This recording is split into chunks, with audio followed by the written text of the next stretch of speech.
আজকে বানাতে চলেছি জাহ্নবী কাপুরের ফেভারিট ডিশ দহি তড়কা। নমস্কার, আমি তনুশ্রীর রান্নাঘরে আপনাদের সবাইকে স্বাগত।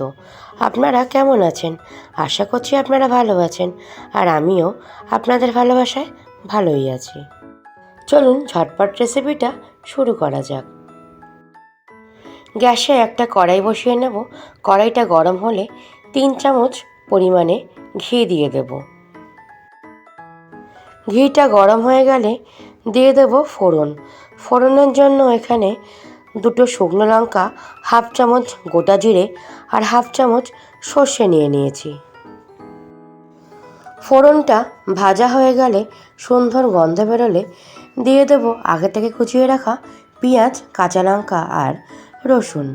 আমি এখানে ছোট সাইজের পেঁয়াজ নিয়েছি আর 3 থেকে 4 কোয়া রসুন নিয়েছি আর 2 কাঁচা লঙ্কা নিয়েছি।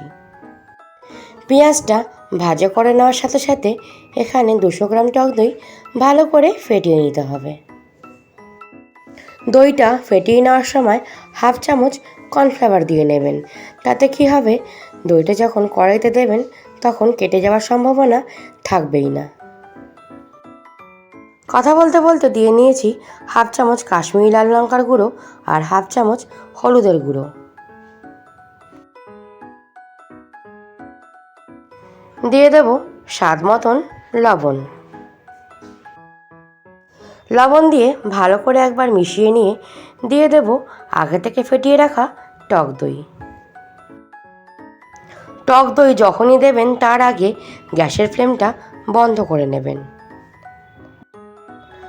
ভালো করে মিশিয়ে নিয়ে তারপর গ্যাসের ফ্লেমটা অন করে দেবেন। আজকের আমার রেসিপি যদি আপনাদের ভালো লাগে, ভিডিওটা স্কিপ না করে সম্পূর্ণ দেখার অনুরোধ রইল। ব্যালেন্সের জন্য দিয়ে দেব সামান্য পরিমাণে চিনি।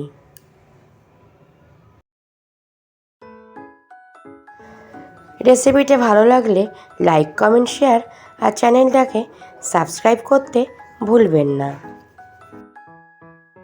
আজকের রেসিপি দহি তড়কা প্রায় শেষের পথে। দেখুন, নামানোর আগে দিয়ে দিলাম বেশ খানিকটা কুচিয়ে রাখা ধনেপাতা দিয়ে আরও ভালো করে মিশিয়ে নেব। দহি তড়কা রাতে রুটির সাথে বা পরোটার সাথে বা দুপুরে ভাতের সাথে খেতে অসাধারণ লাগে। রেসিপিটা ভালো লাগলে বাড়িতে একবার হলেও বানাবেন। বাড়িতে বানালে আমাকে কমেন্ট করে জানাতে ভুলবেন না। আপনারা সুস্থ থাকবেন আর ভালো থাকবেন। অন্য কোনো রেসিপি নিয়ে আপনাদের সঙ্গে আবার দেখা হবে। টাটা বন্ধুরা।